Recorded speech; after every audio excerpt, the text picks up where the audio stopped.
بسم اللہ الرحمن الرحیم۔ السلام علیکم ورحمۃ اللہ وبرکاتہ۔ ایک دعا جس کا ثواب اللہ تعالیٰ نے چھپا رکھا ہے۔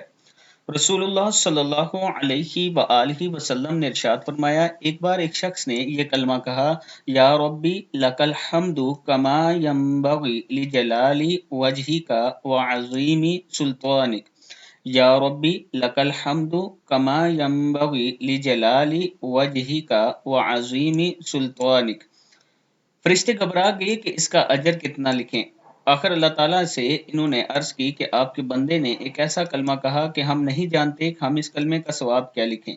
پروردگار نے جواب دیا، باوجود جاننے کے پوچھا کہ اس نے کیا کہا۔ انہوں نے بیان کیا کہ یہ کلمہ کہا تو اللہ تعالیٰ نے فرمایا، تم اس کلمے کو اسی طرح لکھو، میں اسے اپنی ملاقات کے وقت قیامت کے دن اس کا اجر دوں گا۔ یعنی یہ کلمہ ایسا ہے، یہ دعا ایسی ہے کہ کل قیامت کے دن اللہ تعالیٰ خود اس کا آپ کو اجر دیں گے۔ یا ربی لک الحمد کما ینبغی لجلال وجہک وعظیم سلطانک۔ صدق اللہ العظیم۔